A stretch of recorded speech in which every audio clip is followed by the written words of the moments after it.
Estoy muy animado, muy contento de compartir la palabra de Dios con ustedes por primera vez. El pastor Danilo y el equipo pastoral me encargaron compartir hoy lo que sigue de nuestra serie de Éxodo, ¿no? Que es Éxodo capítulo 14. Y yo he tomado un extracto para ustedes que quiero que sigan con sus Biblias, que es Éxodo capítulo 14, de los versículos 10 al 31. Éxodo 14, versículos 10 al 31. He titulado el sermón Dejando la esclavitud. Dejando la esclavitud. La palabra de Dios dice así: y cuando Faraón se hubo acercado, los hijos de Israel alzaron sus ojos. Y aquí que los egipcios venían tras ellos, por lo que los hijos de Israel temieron en gran manera y clamaron a Jehová. Y dijeron a Moisés: ¿no había sepulcros en Egipto que nos has sacado para que muramos en el desierto? ¿Por qué has hecho así con nosotros, que nos has sacado de Egipto? ¿No es esto lo que te hablamos en Egipto, diciendo, déjanos servir a los egipcios? Porque mejor nos fuera servir a los egipcios que morir nosotros en el desierto. Y Moisés dijo al pueblo: no temáis, estad firmes y ved la salvación que Jehová hará hoy con vosotros. Porque los egipcios que hoy habéis visto, nunca más para siempre los veréis. Jehová peleará por vosotros y vosotros estaréis tranquilos. Entonces Jehová dijo a Moisés: ¿por qué clamas a mí? Di a los hijos de Israel que marchen. Y tú alza tu vara y extiende tu mano sobre el mar y divídelo. Y entren los hijos de Israel por en medio del mar en seco. Y he aquí, yo endureceré el corazón de los egipcios para que los sigan. Y yo me glorificaré en Faraón y en todo su ejército, en sus carros y en su caballería. Y sabrán los egipcios que yo soy Jehová, cuando me glorifique en Faraón, en sus carros y en su gente de a caballo. Y el ángel de Dios que iba delante del campamento de Israel se apartó e iba en pos de ellos. Y asimismo la columna de nube que iba delante de ellos se apartó y se puso a sus espaldas. E iba entre el campamento de los egipcios y el campamento de Israel, y era nube y tinieblas para aquellos, y alumbraba a Israel de noche. Y en aquella noche nunca se acercaron los unos a los otros. Y extendió Moisés su mano sobre el mar, e hizo Jehová que el mar se retirase por recio viento oriental toda aquella noche. Y volvió el mar en seco, y las aguas quedaron divididas. Entonces los hijos de Israel entraron por en medio del mar, en seco, teniendo a las aguas como muro a su derecha y a su izquierda. Y siguiéndolos los egipcios, entraron tras ellos hasta la mitad del mar. Toda la caballería de Faraón, sus carros y su gente de a caballo. Aconteció a la vigilia de la mañana que Jehová miró el campamento de los egipcios desde la columna de fuego y nube, y trastornó el campamento de los egipcios, y quitó las ruedas de sus carros, y los trastornó gravemente. Entonces los egipcios dijeron: huyamos de delante de Israel, porque Jehová pelea por ellos contra los egipcios. Y Jehová dijo a Moisés: extiende tu mano sobre el mar para que las aguas vuelvan sobre los egipcios, sobre sus carros y sobre su caballería. Entonces Moisés extendió su mano sobre el mar, y cuando amanecía, el mar se volvió en toda su fuerza. Y los egipcios al huir se encontraban con el mar, y Jehová derribó a los egipcios en medio del mar. Y volvieron las aguas y cubrieron los carros y la caballería, y todo el ejército de Faraón que había entrado tras ellos en el mar. No quedó de ellos ni uno. Y los hijos de Israel fueron por el medio del mar en seco, teniendo las aguas por muro a su derecha y a su izquierda. Así salvó Jehová aquel día a Israel de mano de los egipcios. E Israel vio a los egipcios muertos a orilla del mar. Y vio Israel aquel grande hecho que Jehová ejecutó contra los egipcios. Y el pueblo temió a Jehová, y creyeron a Jehová y a Moisés su siervo. Esto es palabra de Dios. Vamos a orar. Señor, esperamos que tu palabra moldee nuestras vidas esta mañana, que haga una obra especial, Señor, que nos haga ir a casa con un desafío, con un toque en el corazón, que nos impulse hacia adelante, hacia renovar nuestra fe, a temerte en la manera correcta. Esperamos tu toque esta mañana y que tú hagas más de lo que esperamos. Lo pedimos en nombre de Jesús. Amén. Como dije recién, he titulado el sermón Dejando la esclavitud. Déjame comenzar con una historia acerca de esclavitud. Hay una historia famosa con la cual yo tuve contacto hace unos 10 años atrás, que sucedió en los 90. Yo creo que la mayoría de ustedes la conoce. Se trata de una mujer político colombiana que se llama, aún hasta el día de hoy, obviamente porque está viva, Ingrid Betancourt. Esta mujer fue llevada cautiva por las FARC, mientras ella se dirigía a hacer campaña para la presidencia. Ella permaneció 6 años en cautividad junto a una amiga, su asesora, llamada Clara Rojas.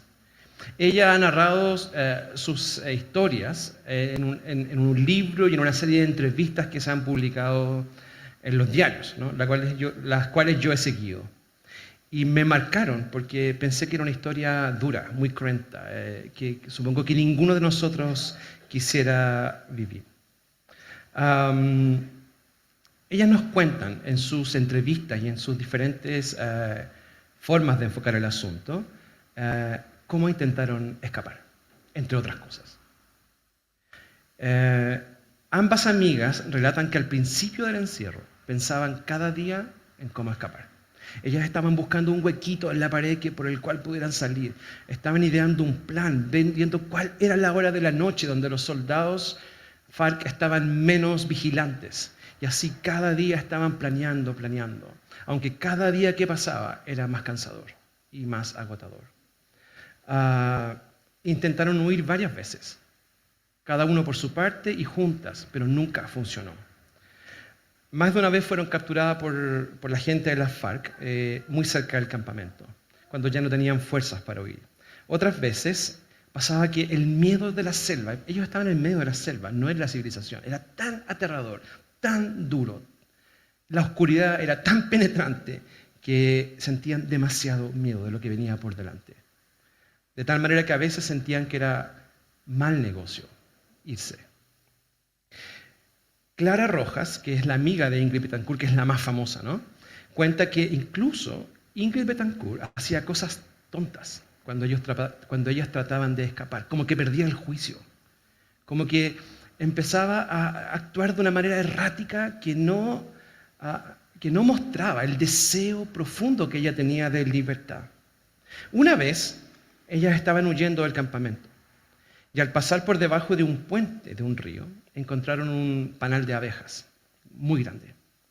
Ingrid Betancourt comenzó a gritar como desaforada, como si hubiera visto un león gigante o una serpiente de 5 metros. Y era simplemente un panal.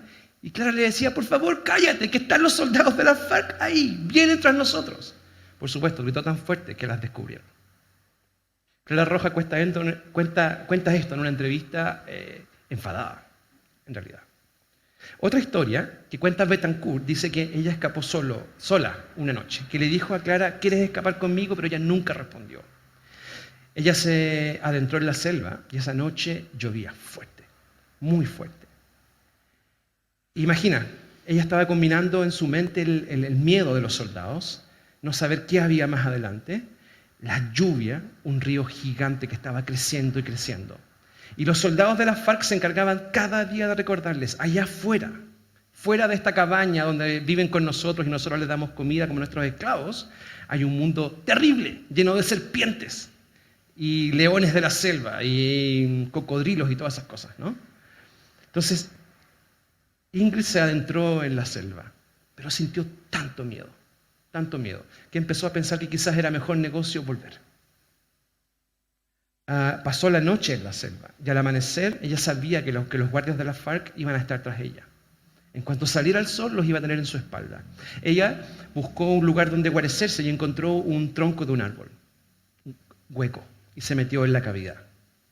En la mañana apenas amaneció, escuchó los sonidos de los soldados que venían tras ella y de repente sintió un suave toque en su espalda. Y le dijo, Ingrid, ven. Ingrid, ven. Y era la voz de un soldado, mujer, que la había encontrado. Y tú dices, chuta, ahí se acabó su historia. Ella se sintió deshecha por dentro. No. ¿Sabes qué dice ella en una de sus entrevistas? Dice, sentí que ella venía para salvarme. Me sentí feliz, gozosa, contenta. Ella ocupa este lenguaje. Me sentí como un perro que quiere volver a la casa de su amo para que le den comida. Era tan grande mi miedo que el encierro me parecía mejor que la libertad. Es impresionante la historia. Y volvió al campamento y a partir de ese entonces empezaron cada vez a pensar menos en la libertad y hasta que ya no planearon más escapar. Su amiga Clara, con el tiempo, se enamoró de uno de los captores y tuvo un hijo con él. Y ella dice que ella se enamoró. Y por ese amor nunca ha revelado su identidad, la identidad del hombre, ¿no?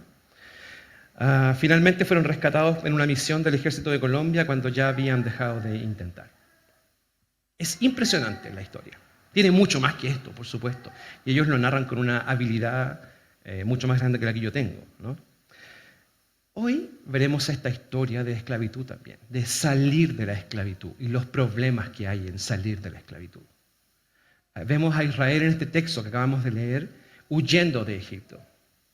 Y quiero invitarlos a pensar en 4 cosas que se desprenden del texto. La primera cosa que vamos a ver es, no es posible abandonar la esclavitud solos. No es posible abandonarlo solos. La segunda cosa que vamos a ver es que alguien tiene que venir por nosotros. Alguien tiene que venir a sacarnos de la mano, a veces a la rastra. Tercera cosa, quien tiene que venir por nosotros es un mediador. No alguien como nosotros. Y la cuarta cosa es que finalmente, luego de todo el proceso, nosotros vamos a aprender el temor correcto. ¿A quién temerle de verdad? En los versículos 10 al 14 que leímos recién, encontramos esta idea de que no podemos hacerlo solos. No podemos hacerlo solos. Piensa en esto. ¿Por qué hay tantas personas que, aunque saben que seguir a Dios es la mejor decisión que podrían tomar y dejar su vida esclavizante y sus costumbres esclavizantes, siguen viviendo en esclavitud y la forma en que ellos han desarrollado hasta ahora? Ahora, ¿por qué hay tantos cristianos incluso esclavizados a pecados que no pueden dejar? Y uno dice, no es negocio, pero es tan fuerte, es tan fuerte. La Biblia dice que no podemos solos. Nosotros tenemos deseos de cambiar, a veces deseos de una nueva vida cuando no has tenido un encuentro con Cristo, pero no tenemos lo que se requiere, la fuerza para ser libres. Israel tampoco lo tenía. Ellos tenían dudas, tenían miedo. Hasta cierto punto estaban cómodos en Egipto. Pisoteados, por supuesto, esclavizados, pero con un cierto nivel de comodidad. El texto nos muestra que el Señor hizo todo el trabajo para sacarlos. Y nos muestra que Israel quería salir, pero que al mismo tiempo tenía dudas. Y a veces, cuando veía que las cosas estaban difíciles, quería volver atrás. No sé si les recuerda ese pasaje famoso del Evangelio donde dice Jesús, ninguno que pone la mano en el arado y mira atrás es apto para el reino. Y algo así estamos viendo en este texto. Mira, en el capítulo 4, versículo 31 de Éxodo, Moisés va donde los ancianos de Israel y les cuenta el plan que el Señor Jehová le había dicho en la zarza. Jehová va a venir con mano poderosa para sacarlos de Egipto. Y ellos estaban felices. Haremos lo que tú nos digas, respondieron. Estaban animados. Pero al llegar a la orilla del Mar Rojo, el pueblo está angustiado. Está angustiado. Ellos le dicen a Moisés, es mejor morir en Egipto como esclavos que morir libres en el desierto. Estoy haciendo un resumen de lo que ellos decían, ¿no? Culpan a Moisés de lo que está pasando. Dicen que es mejor servir a los egipcios y tener una tumba en Egipto que servir a Dios y morir en algún sepulcro por ahí en el desierto. Y culpan a Moisés. Dicen, ¿no te dijimos esto acaso cuando estabas en Egipto? Y no escuchaste, Moisés. Nosotros queríamos la libertad, pero hasta un punto. Si tenía un costo, no. Es increíble cómo el esclavo se acostumbra a esa relación codependiente y empieza a ver al que lo sujeta a esclavitud con cierta simpatía. Llegado cierto momento, todos somos así, cuando estás arrinconado en la vida antigua parece más segura. Aunque tu amo te trate a patadas, por lo menos tienes algo que parece firme. ¿Por qué ellos estaban pensando así? Criticando a Moisés y deseando la vida antigua. Y nosotros sabemos que esto es un patrón. Cuando tú sigues leyendo la Biblia te das cuenta que otra vez cuando tienes problemas en el desierto, ¿qué añoran? La esclavitud. Es similar a nosotros a veces. Cuando hemos dejado nuestra vida antigua para seguir a Cristo y hay problemas, a veces uno tiende a pensar. ¿Quién no se le ha pasado un pensamiento fugaz? De pensar que quizás antes las cosas estaban mejor. Es normal. ¿Por qué? Porque Israel tenía miedo y nosotros tenemos miedo. En el versículo 10 de la lectura que tuvimos, ¿no? En el 14:10 dice: y cuando Faraón se hubo acercado, los hijos de Israel alzaron sus ojos, y he aquí que los egipcios venían tras ellos.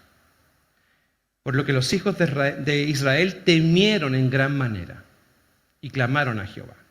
Y luego vemos que se empiezan a quejar, y a quejar, y a quejar. Piénsalo así: Israel en la orilla del Mar Rojo. De un lado tienen el mar, y por el otro lado tienen al ejército del Faraón dispuestos a asesinarlo. La esclavitud no parece tan mala idea. El miedo lo desfigura todo, lo trastorna todo. El miedo vuelve el corazón a la esclavitud, y la esclavitud no parece un mal negocio. ¿Luchas con algún pecado que no puedes dejar y que te está matando? ¿Luchas con algún pecado que no puedes dejar y te está matando? ¿Por qué no lo dejas? Fácil, déjalo. Está carcomiendo tu vida. Pero no, ¿cuántas veces no lo hacemos? Ni siquiera podemos ir a una simple oración de confesión clamando al mediador. No lo dejamos. Entre otras cosas, porque tenemos miedo. Y tenemos miedo de cómo sería la vida sin eso, porque nos acostumbramos. No lo dejas porque tienes miedo que lo que Dios promete no sea mejor que lo que el pecado te da. Tú no sabes lo que hay al otro lado del mar porque nunca estuviste ahí. Entonces el pecado te parece malo, pero seguro. Lo que hay en el pecado te está matando. Está matando tu vida espiritual. A veces está matando tu familia, tu relación con tu esposa, tu relación con tus hijos. A veces tus finanzas. Pero es tan adictivo y tan cómodo. El ser humano tiene una capacidad increíble de acomodarse a las peores cosas. A tal punto de ni siquiera llegar a desear el bien.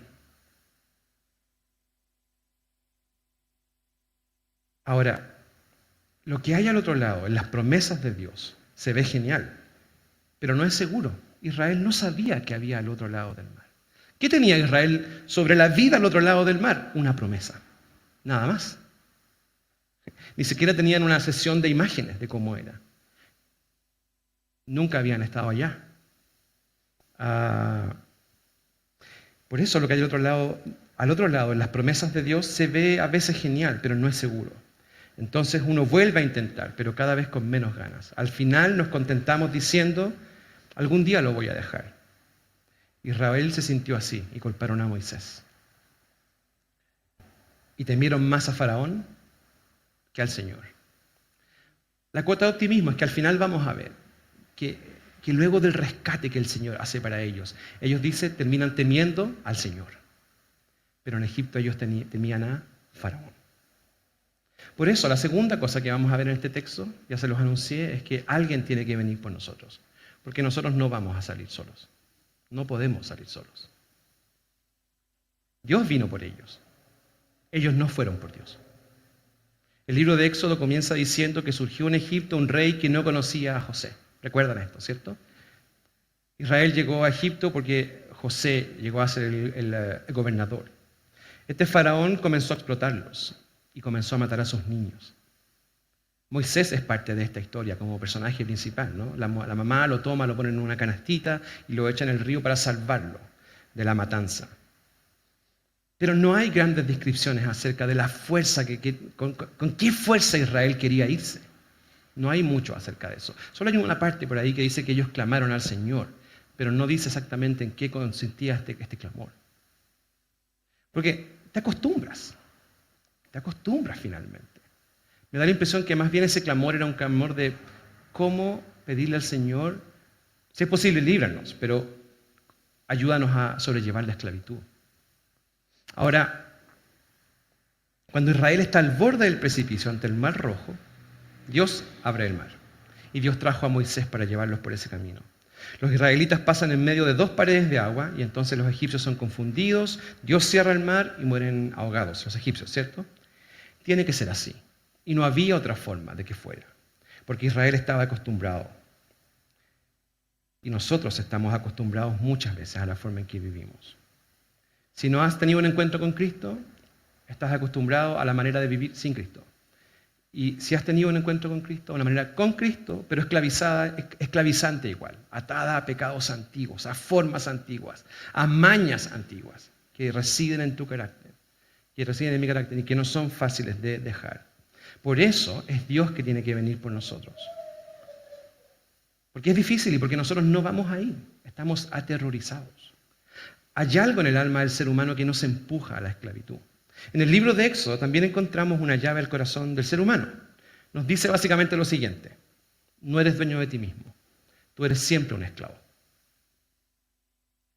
No eres dueño de ti mismo, eres siempre un esclavo. Y esto, por supuesto, contradice todas las ideas de nuestra cultura que te dice: tú eres libre, tú puedes hacer lo que quieras, el límite está en ti, el límite lo pones tú. Y la Biblia dice: no, tú tienes un límite sobre ti, que es la esclavitud. Porque Dios nos creó para adorar. Y si no adoramos a Dios, vamos a adorar a cualquier otra cosa. ¿Cuál es el flujo de Éxodo? Es que Israel es esclavo en Egipto. Y Dios le dice: ven para adorarme en el desierto. ¿Para qué? Para ser esclavo de Dios. No existe tal cosa como ser libre. Nosotros a ser esclavo de Dios le llamamos ser libre. Porque la libertad no consiste en hacer lo que tú quieras, consiste en servir al Señor correcto. La libertad se estiva en la naturaleza del Señor a quien sirves, no en ti. Nosotros siempre vamos a adorar a alguien y nos vamos a esclavizar a ese algo o a ese alguien. Asegúrate de que sea el Señor, el Dios verdadero. El Dios verdadero. Y lo que vemos acá siempre es eso. Israel tiene al Señor incorrecto, Faraón, que se cree Dios y los trata siempre como a sus esclavos, porque realmente lo son. Y no hay otra forma de que puedan salir a no ser que el Señor venga por ellos. La tercera cosa que vamos a ver es que tiene que ser por medio de un mediador. Tiene que ser por medio de un mediador. ¿Por qué? Otra vez es la misma idea. Es tal nuestra perdición que no solo tiene que ser Dios el que nos saque, tiene que haber un mediador. ¿Qué es un mediador? En términos simples y no tan teológicos, es alguien que une algo que está separado. Conecta 2 realidades diferentes, 2 tipos de personas, y hace que el más débil se pueda acercar al fuerte. Un mediador es alguien que nos rescata desde nuestra condición porque es como nosotros, pero al mismo tiempo ha pasado mucho tiempo con Dios. Por eso conoce tu realidad y conoce las cosas divinas. Conoce la pobreza del carácter humano y la grandeza del carácter divino. Moisés fue el mediador que Israel necesitaba para salir.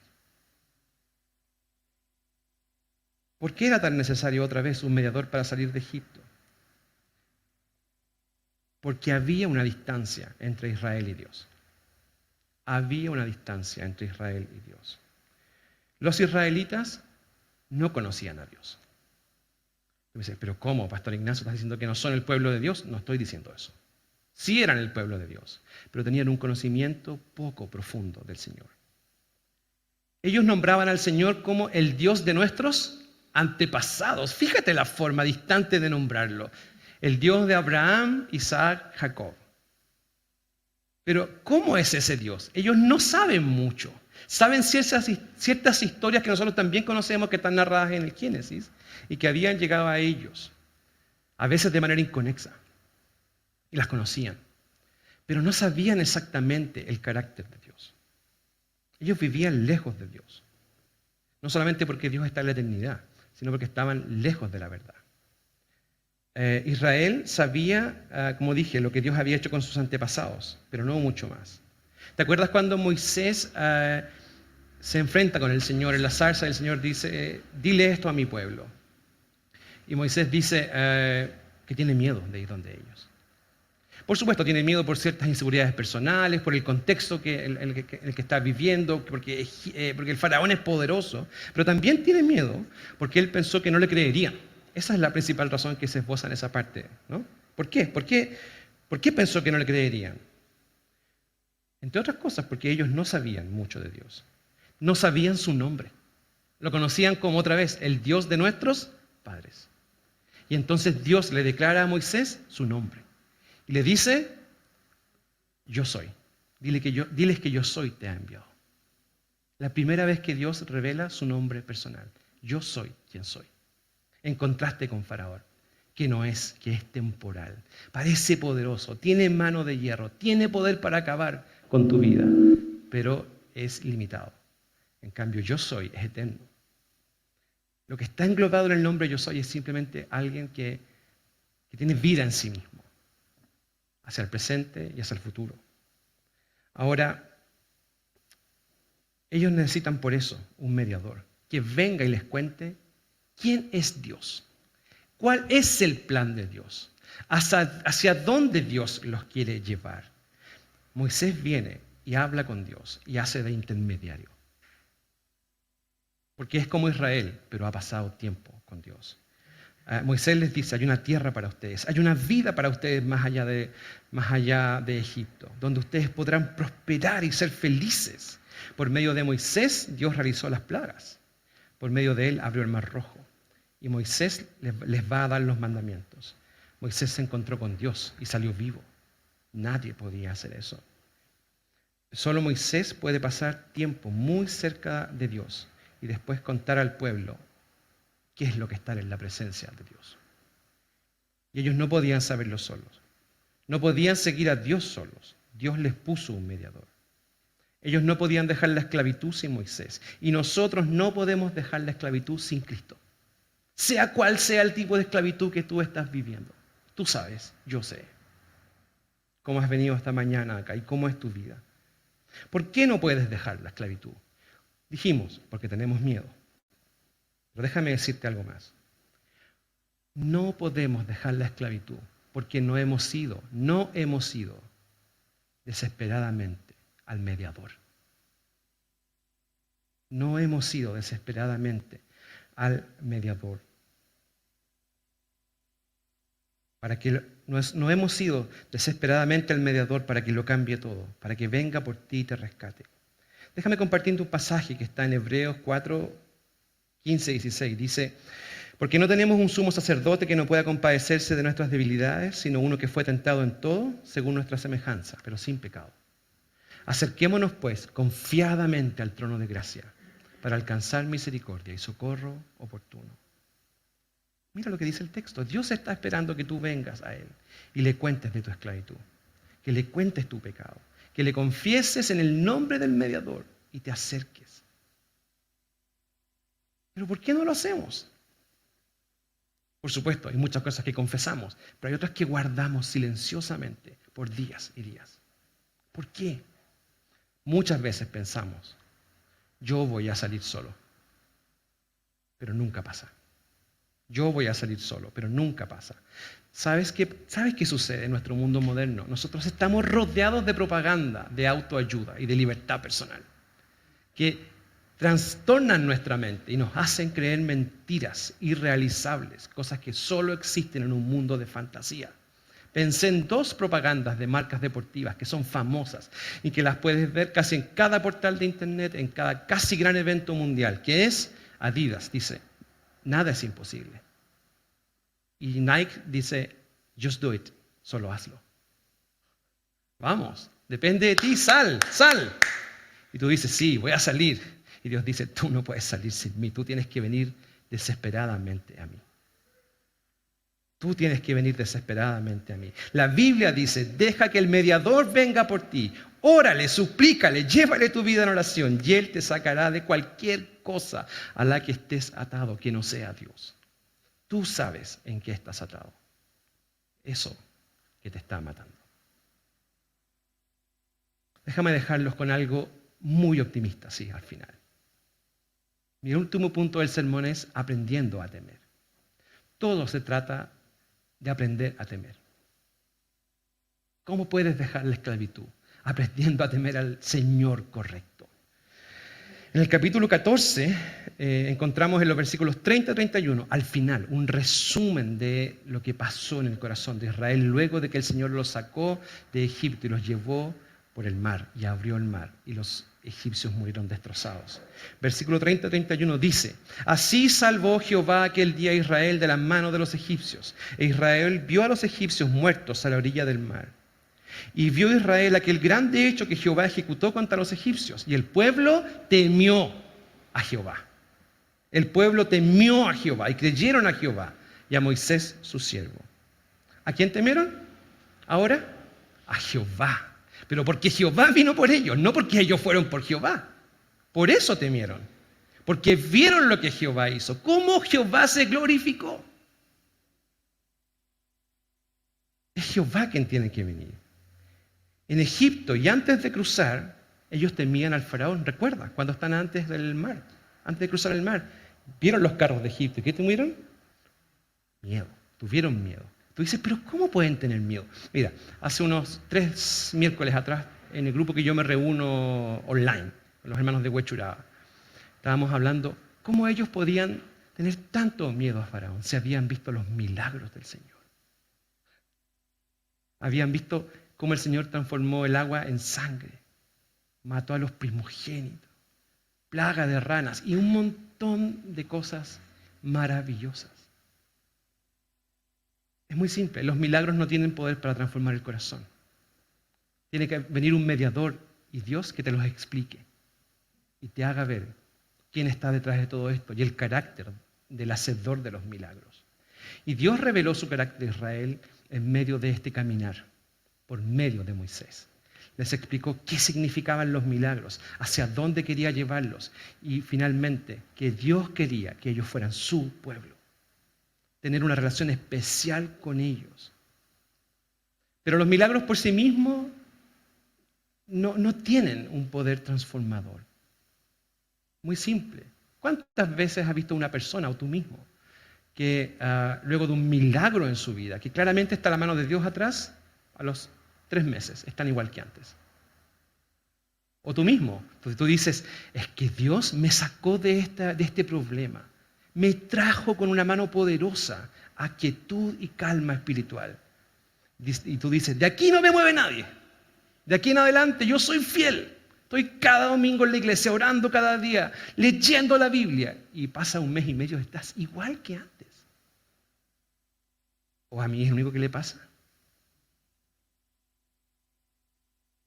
Ahora, déjame decirte esto. La Biblia dice que Israel aprendió a temer al Señor. A quien temes es a quien adoras. Mete esto en tu cabeza. A quien temes es a quien adoras. A quien temes es a quien le rindes tu vida. Puedes cantarle canciones al Señor sin haber rendido tu vida. Cuando aprendas a temerle, rendirás tu vida. Siempre temas a algo, siempre a alguien, y al que temes es quien te controla. A quien temes es quien te controla. Déjame contarte una anécdota. Yo soy aficionado al tenis. Tú dices, pastor, ¿juegas tenis? No, no juego tenis. Soy aficionado al tenis, soy un tenista de sillón, de sofá, ¿no? Mi raqueta es el control remoto de mi televisor, que sigue los Grand Slam, ¿no? Como me gusta el tenis, sigo comentarios de hombres especializados que comentan estadísticas y agarres de la raqueta y un montón de cosas que me interesan mucho, porque cuando sí era más joven yo jugué. Entonces, ellos dicen que hay una diferencia entre los jugadores buenos, top 100, y los top 3, como decir Federer, Djokovic y Nadal. La diferencia entre ellos es a quién le tienen miedo. Cuando yo escuché eso por primera vez dije, qué interesante. Él dice, estos hombres entendidos dicen, el jugador promedio normal, que es muy bueno, que tiene grandes golpes, realmente, si lo comparas a él frente a Federer, juegan casi igual. Pero la diferencia, dice él, aparte de lo mental, es a quién le temen. El top 100 normal teme ganar. Federer, Djokovic temen perder. El top 100, cuando está ganando y está jugando increíble, tienen miedo. Se pone nervioso. No sé si has seguido alguna vez un partido. Se pone nervioso. Cuando toca ese último punto que le va a dar la victoria, tira como 3 pelotas para afuera, siempre. ¿Has visto eso? Tienen terror de ganar. Porque lo que hay al otro lado del triunfo es una responsabilidad muy grande. Y ellos nunca han estado ahí. Imagínate ganar Roland Garros, ganar Wimbledon. Nunca han estado ahí. Y eso da pavor. Pero Federer, Nadal, Djokovic, ellos cuando están a punto de ganar, tienen miedo de perder. No soportan perder. Y juegan mejor. Ahora, ¿cuál es el punto de esto? Siempre temes a algo. No hay forma de no temer. El asunto es a quién temes. ¿A qué le temes? Si temes a lo que se opone a Dios, tienes esclavitud. Si temes a Dios, según Éxodo, eres libre. Si temes a lo que se opone a Dios, a Faraón, estás atado a él. Si temes a Dios, te atas al Señor por siempre. Lo que te separa y lo que separa al ser humano de la libertad no es un mar de problemas. Mucha gente dice, cuando mis problemas se solucionen, yo voy a ser libre, me voy a sentir liberado y gozoso y feliz todo el tiempo. Lo que te separa de la libertad no son problemas, es el temor. La vida cristiana trata de temor, de aprender a temer al correcto. No es temerle, no es miedo, por supuesto, no hablamos en ese sentido, sino hablamos en aprender a ponderar a Dios. ¿Quién es Dios? ¿Quién es yo soy? La infinitud de su perfección y de su plan. Y sobrecogerte y sentirte realmente como una hormiga al lado de Él. Así como esa noche que les conté que Ingrid Betancourt se sintió avasallada en la oscuridad de la selva. Tú sientes, dices, no puedo ir a ninguna parte. Dios espera lo mismo, que tú sientas que no puedes ir a ninguna parte sin Él. Que ese sea tu temor. Y nosotros, otra vez, repito, llamamos a eso libertad. Nosotros decimos, ese es un temor que libera. Y el mundo te dice, eso es lo que te tiene así, pues, si eres un canuto. Eres un evangélico, esas personas que no piensan. Cuando temes en el sentido cristiano de la palabra, vienes a los pies de Cristo y sales corriendo sin mirar atrás de cualquier pecado y cualquier cosa que te esclavice. Tú no sabes lo que hay al otro lado. No sabes lo que hay al otro lado del mar, pero crees que Dios es bueno y eso te mueve y te da valor. Se trata de conocer el carácter de Dios. Dejar atrás el pecado es doloroso, porque el pecado está arraigado en nosotros como un tumor. Si sigues viviendo en él, te mueres. Si lo arrancas, te desangras. ¿Cómo lo dejamos atrás? Cristo vino para llevarnos a través del proceso y vencer. Cristo vino para llevarnos a través del proceso y vencer. Israel cruzó el mar con Moisés. Nosotros dejamos la esclavitud en Cristo. Al mismo que tememos es quien nos acompaña, nos guía y tuerce nuestro camino. No hay caminos cortos. No hay tal cosa como 5 recetas para volverte fuerte y enfrentar a tu faraón. No, eso no existe. Tampoco hay cosas como 4 sesiones que te harán vencer cualquier cosa, aunque tengas mucho miedo. No, eso no existe. Tampoco es verdad just do it, solo hazlo. Tampoco es cierto que nada es imposible. Todo eso es mentira. Solo Cristo. Solo Cristo.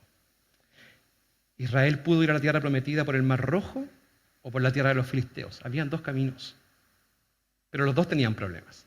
En una venía el ejército de Faraón atrás por el camino del Mar Rojo, por el camino de los filisteos iban a tener que pelear una guerra.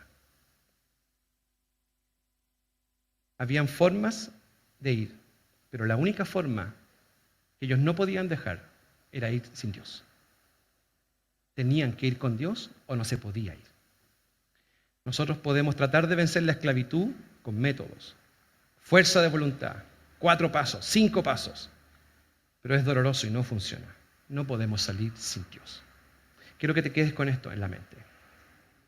No puedes hacerlo solo.